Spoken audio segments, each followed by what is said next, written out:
Niining panahon nga ang putling ebanghelyo gihagit sa mga hiwi nga pagtulunan. Kinahanglan mubarog ang mga tinunan ni Kristo sa pagpakigbisog sa paglaban sa pagtuo nga makausa ug alang sa tanang panahon gihatag sa Dios ngadto sa iyang katawhan. Maoy hinungdan nga namugna kining tulumanon ang putling ebanghelyo. 30 minutos nga pagsabwag sa tinuod nga ebanghelyo kauban ni Pastor Jeremias Hangad. Ang putling ebanghelyo tulumanon nga gihatod kaninyo sa Unidos Community Bible Fellowship sa Unidos Plaridel, Misamis Occidental. Ang putling ebanghelyo, ang putling ebanghelyo, ang putling ebanghelyo.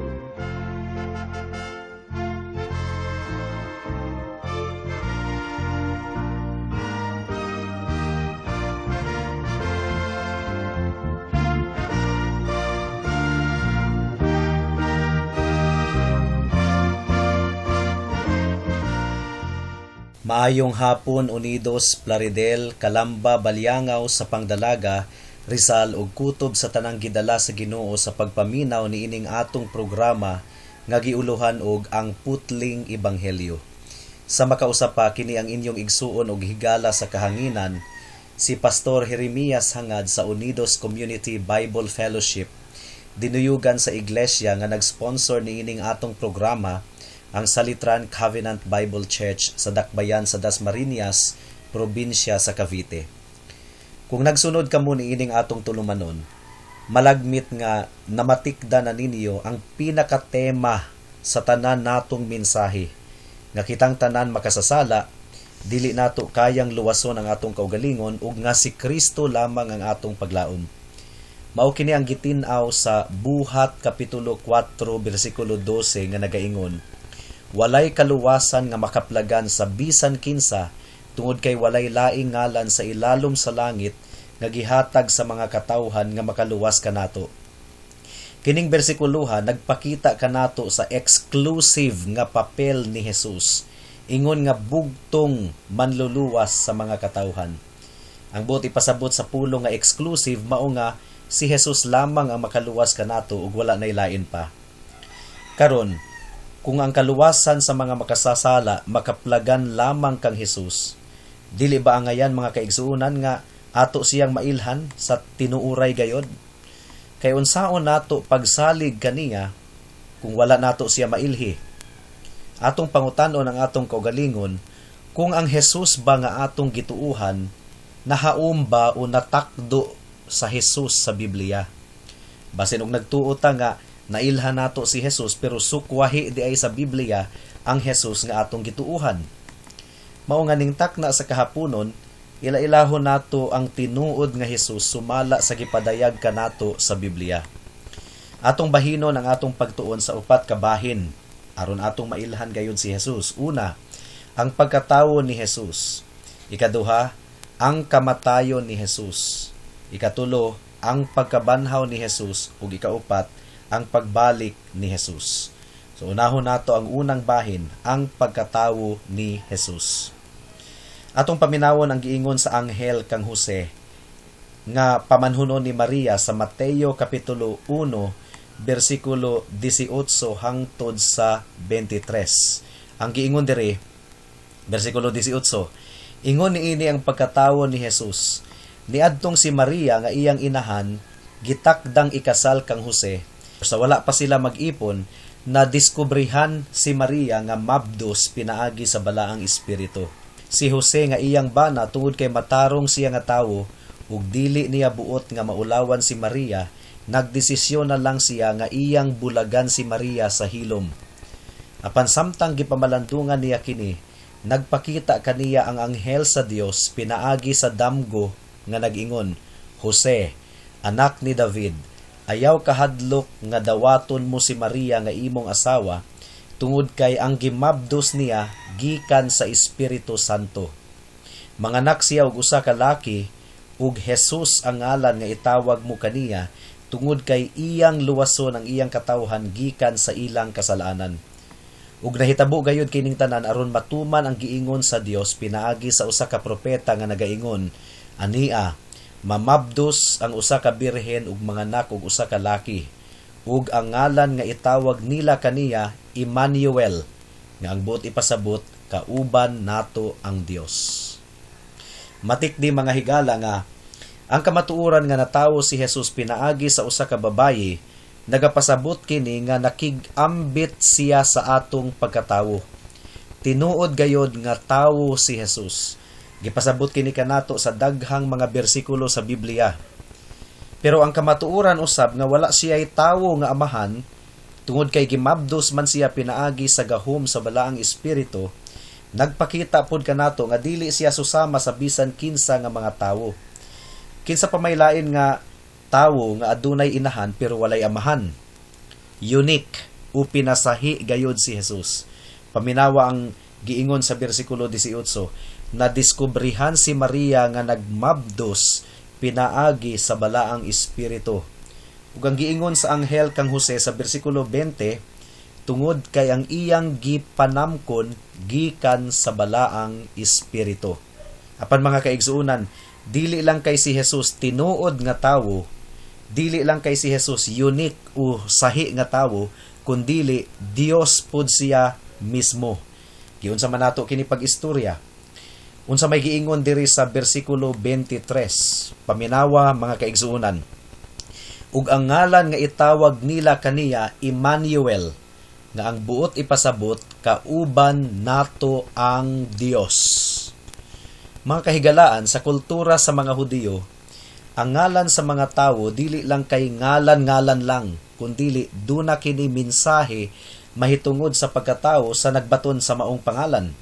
Ug unsa man kuno ang ngalan ni Jesus? Emmanuel. And his name shall be called Emmanuel, which means God with us. Sa mga higala nato nga dili mutuo nga si Kristo Dios kundili tawo lamang, paminawan ninyo kini, mga higala. Pagatawgon ang iyang ngalan og Emmanuel, which means God with us. Ang buot ipasabot niini si Kristo Dios. Ambot lang kahano og gibasa ba kining bersikuloha sa inyong ministro? Kaya ang estilo ra ba sa inyong mga ministro, maglukso-lukso og bersikulo, dili basahon ang tibuok kapitulo. Ug dili ninyo kini mabantayan tungod kay nasayod ako nga dili mo ginapabasa og Biblia sa inyong kaugalingon. Magasin lang ang gihatag sa inyong mga ministro kaninyo. Pero nung ka nga ingno nila nga sige basahan ninyo sa personal ang Biblia. Ang tawag ni ana mga kahigalaan, blind followers, ubuta nga tagasunod. Mura mo og mga kabaw nga gihiktan sa ilong sa inyong mga ministro nga sunod-sunod lang kung unsay ihungit kaninyo without even investigating through the scriptures if what they teach you is correct or not. Sukwahi ang inyong practice sa giingon sa Biblia mahitungod sa mga Bereano sa Buhat kapitulo 17 bersikulo 11 nga nagaingon. Ang giingon diri, ug kining mga taga Berea mas manggialamon pa kaysa mga taga Tesalonica ngano kaha. Tungod kay gidawat nila ang pulong nga adunay tibuok nga kadasig nga ginasusi ang kasulatan sa matag adlaw aron sutaon kung tinuod ba kining mga butanga. So you see, nakita ninyo mga kahigalaan, dili sila pataka lang og dawat sa giwali ni Pablo. Gi-check nila sa Bible kung nahaum ba sa Biblia ang gitudlo ni Pablo. Ang Biblia ang ilang autoridad, dili ang tawo, dili ang pastor, dili ang ministro, tungod kay masipyat pod kining mga tawhana. Sa mga butang mahitungod kang Jesus, ang ginalukso-lukso ug basa sa inyong mga ministro, ang mga bersikulo nga nagsulti nga si Kristo tawo. Syempre, kay tawo man gyud pod si Jesus. Pero ginalikayan sa inyong mga ministro ang pagbasa sa mga bersikulo nga nagsulti nga si Kristo Dios, sama niining atong gikutlo karon sa Mateo 1:23. Pagmatahigala ug ablihi ang Biblia. Gamita ang imong utok sa pagsabot sa pulong sa Ginoo, ayaw pagpakabuta. Tungod kay gihatagan ka sa Ginoo og panabot aron musabot sa pulong niya. So okay, mopadayon kita mga higala. Ang giingon sa Mateo 1:21, "And you shall call his name Jesus, for he shall save his people from their sins." Jesus comes from the Hebrew name Yeshua, which means Jehovah is the Savior, or Yahweh is the Savior. Mao nga ang tawag kang Jesus sa 2 Peter 1:1, Dios ug manluluwas nga si Hesukristo. So ang pangalan day nga Jesus gikan sa Hebreyohanon nga pulong nga ang buot ipasabot, Yahweh is the Savior. So karon palihog ug abli sa Juan kapitulo 1 bersikulo 1. Klaro pod kaayo kining bersikuloha nga nagpamatuod nga si Kristo Dios ug dili lang kay tawo lamang.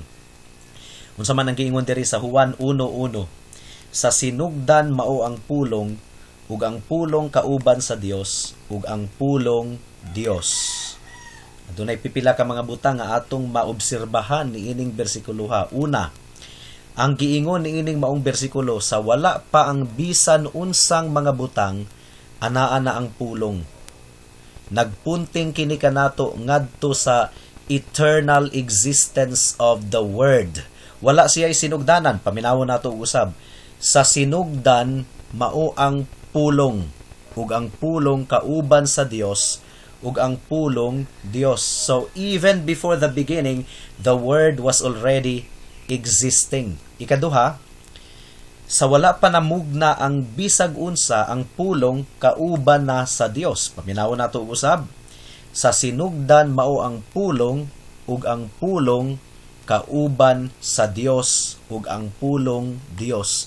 Nagpunting kini kanato ngadto sa walay katapusan nga pagpakiglambigit nga gi-enjoy sa pulong kauban sa Dios. Ikatulo, ang giingon sa bersikulo ni Juan, ug ang pulong Dios. In the beginning was the Word, and the Word was with God, and the Word was God. Ug ang pulong Dios. So this teaches us that even before the first things ever came into being, the Word was already God, the supreme being. Nagpunting kini kanato ngadto sa walay katapusan nga pagka-Dios sa pulong. Pero unsa ang nahitabo sa maong pulong? Kung atong basahon ang bersikulo 14, ug ang pulong nahimong unod ug nakig-uban kanato, and the Word became flesh and dwelt among us. Ang pagkahimong unod sa maong pulong nagpasabot nga siya nahimong tinuod nga tawo, ug mao kini ang nahitabo sa pulong sa kasaysayan sa kalibutan. Pero wala kini nagpasabot mga kaigsuonan nga nawala ang pagka-Dios ni Kristo ni adtong nahimo siyang tawo. But the implication of the language is that the Word became what He never once was, without ceasing or stopping to be what He has eternally been, and that is God. Unsaon man nato kini pag-illustrate kining nahimong tawo si Jesus, pero wala mawala ang iyang pagka-Dios. Sama ra kini sa usa ka bana nga nahimong amahan sa dihang nanganak ang iyang asawa, pero wala maundang ang iyang pagkabana. Bana gihapon siya, pero karon dili lang siya kay bana lang, kundili amahan na pud siya tungod kay nanganak naman ang iyang asawa. Ingon ana usab si Jesus, siya Dios, pero nahimo siyang tawo nga wala nawala ang iyang pagka-Dios. Mao kini ang significance sa pagkatawo ni Jesus. Siya nga sukad pa sa eternidad usa ka Dios, pero nahimong tinuod nga tawo nga wala nawala ang iyang pagka-Dios. Ug unsa man ang importansya niini mga kaigsuonan, nagpakita kini kanato sa pagkaangayan lamang ni Jesus nga mahimong manluluwas sa mga makasasala. Una, tinuod siyang Dios nga ang buot ipasabot aduna siya'y gahom sa pagluwas, kay Dios man siya. Ikaduha, tinuod siyang tawo nga ang buot ipasabot aduna siya'y pagbati alang sa atong kahuyangon. Paminawa ang giingon sa Hebreyohanon kapitulo 2 bersikulo 17 hangtod sa 18. Ang giingon dire, mao nga kinahanglang siyang mahimong sama sa iyang mga igsuon sa tanang mga butang, aron siya mahimong maluluyon ug matinud-anon nga pinakapunuan nga pari sa mga butang nga iya sa Dios aron sa paghimo og halad nga iglulukat sa mga sala sa mga katawhan ug tungod kay nag-anto siya sa mga pagsulay makaluwas usab siya sa mga gisulayan. So mo kini ang significance sa pagka-Dios ug pagkatawo sa atong Ginoong Hesukristo. Apan kini nagdala kanato sa ikaduhang punto aron mailhan nato si Jesus, ang kamatayon ni Jesus. Ang kamatayon ni Jesus dili usa ka dimalas nga panghitabo sa iyang kinabuhi mga kaigsunan. Tungod kay ang Biblia tataw kaayong nagtudlo nga mianhi si Jesus sa kalibutan aron mamatay, nakaplano na kanang daan. Ang giingon sa Juan kapitulo 10 bersikulo 14 hangtod sa 18, giingon diri, ako ang maayong magbalantay, nailhan ko ang akong mga karnero ug ang akong mga karnero nakaila kanako.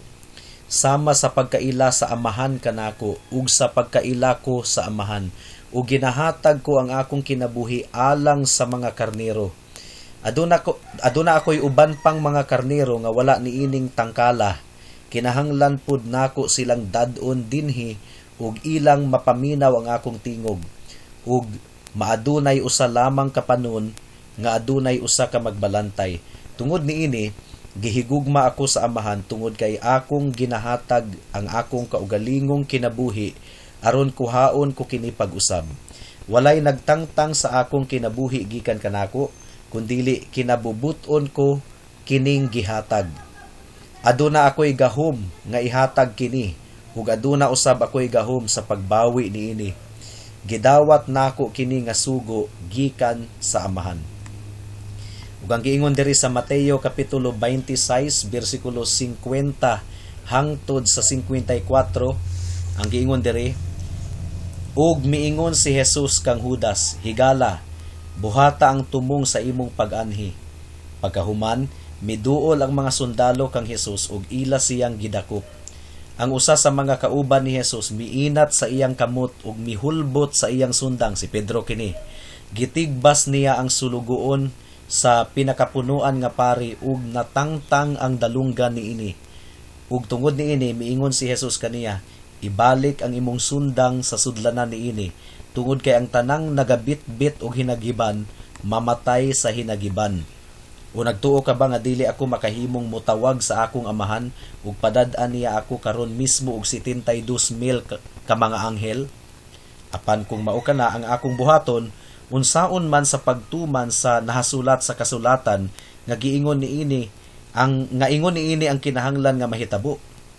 Mao nga nakaplano na kining daan mga kaigsuonan, kinahanglan mamatay si Hesukristo. Mao nga dako kayong bahin sa balasahon sa ebanghelyo nga naga-focus sa kamatayon ni Kristo. Ang usa ug unsa man ang pinakamahinungdanon nga butang mahitungod sa iyang kamatayon. Nganong kinahanglan man nga mamatay si Jesus? Ang tubag aron sa paghatag og insaktong basihan sa kapasayloan sa sala. Ang mga ritual sa daang tugon gituyo kadto aron sa pagtudlo sa usa lamang ka major nga leksyon nga kung walay pag-ula sa dugo, walay kapasayloan. Gipasabot kini kanato sa Hebreyohanon kapitulo 9 bersikulo 22 nga nag-ingon, kung walay pag-ula sa dugo, walay kapasayloan. Ug kini tungod kay ang Dios matarong ug balaan, kinahanglan nga mabayran ang kinatibuk-ang silot sa sala pinaagi sa dugo aron maipakita sa Ginoo ang iyang pagka maluluyon ug pagka mahigugmaon. Tungod kay ang Dios maluluyon, mupasaylo siya, pero dili siya mupasaylo nga maligsan ang iyang hustisya. Mukatong atong gipasabot ni atong miaging Sabado, kinahanglan mabayran gayod ug si Kristo ang atong kapuli. Adunay dakong pagbansili.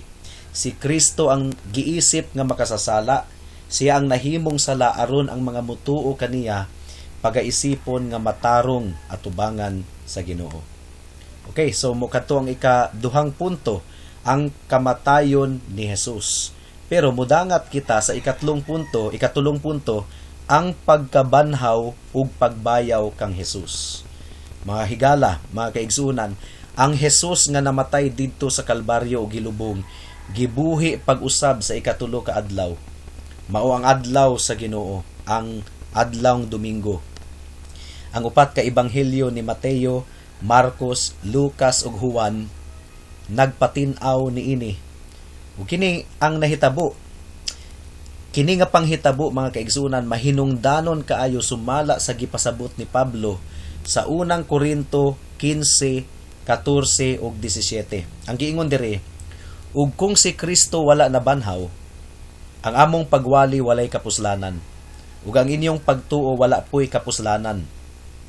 Ug gibalik kini sa bersikulo 17, kung si Kristo wala nabanhaw, ang inyong pagtuo walay pulos, magpabilin paghihapon kamo sa inyong mga kasalanan. Importante gayud ang pagtulunan nga si Kristo nabanhaw gikan sa mga patay. Ang pagkabanhaw ni Jesus, pagpamatuod kadto nga gidawat sa amahan, ang gihalad ni Kristo or gibayad pinaagi sa iyang dugo alang sa silot, kinatibuk ang silot sa mga kasalanan. Mura ra kini og mupalit ikaw og mahalon nga butang, ang pagpamatuod nga nabayran na adunay resibo. Unsa may pagpamatuod nga nabayran na ni Jesus ang tanang silot sa sala, ang pagpamatuod gibanhaw siya sa Dios gikan sa mga patay. That is a proof that the Lord accepted the sacrifice of Jesus at the cross of Calvary. Ug ang ikaupat, ug ang katapusan, ang pagbalik ni Jesus. Bisan pa og ang espiritual nga presensya ni Jesus kauban kanato karon hangtod sa katapusan sa mga kapanahunan. Tungod kay giingon niya, wherever 2 or 3 are gathered together in my name, I am in their midst. Nagpabiling tinuod nga ang iyang pisikal nga presensya atua sa langit. Apan sa katapusang adlaw mga kaigsuunan, mubalik si Jesus sa gahom ug kahimayaan sumala sa iyang gisaad. Ang Biblia klaro kaayo mahitungod niini unsa may giingon sa Buhat kapitulo 1 bersikulo 9 hangtod sa 11. Ang giingon diri, pagkahuman niyang malito kining mga butanga, samtang sila nakatutok kaniya, gibayaw siya sa itaas o gitago siya sa panganod gikan sa ilang mga mata. Samtang nagtutok sila sa langit sa dihang nagkalayo siya, sa kalit lang adunay duha ka lalaki nga mitindog tapad kanila nga adunay puti nga mga suot nga nag-ingon, kamong mga taga Galilea, nganong nagtindog man kamo nga nagtutok sa langit? Kining Jesus nga gibayaw sa langit gikan kaninyo, mubalik sa susamang paagi sa iyang pagbayaw sa langit sumala sa inyong nakita. Mao kini ang paglaom sa tinuod nga mga magtutuo. Mga kaigsuunan, mahitungod sa pagbalik sa Ginoo, take note nga ang giingon sa Biblia, mubalik siya sa susamang paagi sa iyang pagbayaw sa langit sumala sa inyong nakita. So dili dai kini sikreto nga butang, masaksihan sa tibuok kalibutan kung unsang paagi nga gibayaw si Kristo padulong sa langit, maupod ang paagi nga mukanaog siya sa kalibutan sa iyang pagbalik kauban sa daghan niyang mga anghel. Munang ayaw ka mugtuo sa mga giingon sa uban nga mibalik na, dugay nang mibalik, wala pa mga kaigsuunan. Ang pagbalik sa Ginoo makalilisang alang sa mga dili magtutuo tungod kay makita nila si Kristo sa iyang gahom ug otoridad kauban sa mga anghel ang iyang pagbalik. Kining maong Hesus mga igsuon, mao ang bugto nga manluluwas sa mga makasasala. Dios siya nga nahimong tinuod nga tawo nga wala mawala ang iyang pagka-Dios. Siya ang mianhi og tuyo aron mamatay, aron maghatag og tulid nga basihan sa kapasayloan. Siya ang gibanhaw pag-usab ug karon nagabuhat sa iyang buluhaton sa pagpataliwala ingon nga Dios nga tawo nga wala mawala ang iyang pagka-Dios nga anaa sa langit. Siya ang mubalik pag-usab aron sa pagkumpleto sa tanan nga iyang gisaad nga buhaton, ug siya lamang ang imong bugtong paglaom igsuon. Gawas kaniya wala kay paglaom aron maluwas. Si Kristo lamang ang bugtong manluluwas. Mao nga ang pangutana niini mga kaigsuonan, nahaum ba ang Kristo nga imong gituuhan sa Kristo nga gipadayag sa Biblia. Akong usbon, si Hesukristo wala nagpabiling bata, wala nagpabiling Santo Niño nga gikugos kanunay sa iyang inahan. Wala. Si Hesukristo wala nagpabilin nga gilansang didto sa krus. Dugay ra siyang nakanaog didto sa krus kay gilubong man siya, pero nabanhaw siya pag-usab ug karon naghari hangtod sa iyang pagbalik aron sa paghukom sa mga buhi ug sa mga patay. Si Kristo pod sumala sa Biblia, dili siya ingon nga Kristo or Dios nga kanunay gakasuko, kanunay nasuko nga gamugot kanunay ang dagway, gikinahanglan niya ang iyang inahan nga muhupay sa iyang kasuko. Moingon nga anak pasaylua siya, tawo lang siya. Dili kana ang Hesus sa Biblia.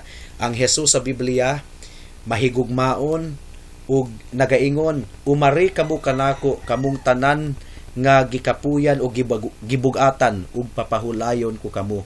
Mao kini ang Hesus, maluluyon, maayo kaayo sa nga tanan. Dili gakanunay kasuko. Syempre ang Dios balaan, pero aduna siya kaluoy sa mga makasasala nga mudangup ug muduol kaniya alang sa kapasayloan sa ilang sala ug alang sa ilang kaluwasan. Hangtod diri lang kita taman, tungod kay wala na kitay oras. Ang challenge nga akong ibilin kaninyo, kinahanglan dawaton ninyo ang tinuod nga Hesus. Kay basin ang Hesus nga inyong nabatunan, dili kana tinuod nga Hesus sa Biblia, isalikway kana, gaksa ang tinuod nga Hesus. Buhata kini karon kay basin ug maulahin ang tanan. Dawata si Kristo ingon nga imong Dios ug bugtong manluluwas. Diri lang kita taman, ug ako kamong giimbitar sa pagpadayon sa pagsunod ni ining atong tulumanon, pero ako usab kamong giimbitar sa pagpadayon sa pagtambong sa atong panagtigom ugmang adlaw alas 2 ang takna sa hapon sa Unidos Community Bible Fellowship didto sa Panimalay ni Winstro Hangad sa Unidos, Plaridel. Daghang salamat.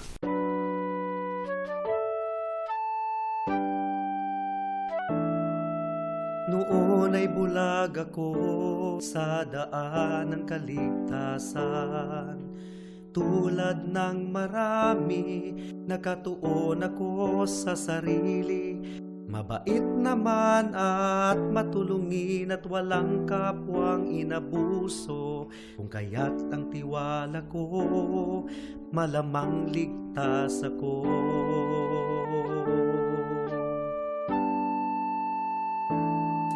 Ngunit ang isipan ko'y binuksan ng Panginoon. Bigat ng kasalanan ko'y pinakita niya sa akin. Dagdag pa ang aking puso, likas na sa Diyos ay umaayaw. Kung kaya't ako'y nabahala sa aking kaluluwa. Ano nga bang batayan ng katubusan at kaligtasan ng isang katulad kong makasalanan? Ngayon ay batid ko na ako'y walang magagawa upang ituwid ang aking kaluluwa. Sa harapan ng Diyos, ako'y tumawag kay Jesus at nagtiwala ng lubos sa kanyang kapatawaran at tawang puspos. Siya lang ang manunubos pagkat siya'y namatay sa krus. Dahil sa aking kasalanan, ang sumpa sa kanya'y binuhos.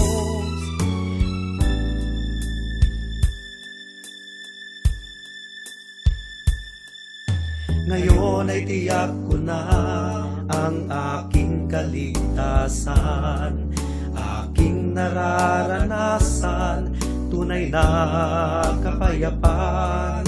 Ang puso ko'y binago niya, ang buhay ko'y inayos niya. Purihin si Jesus sa dakilang biyaya niya.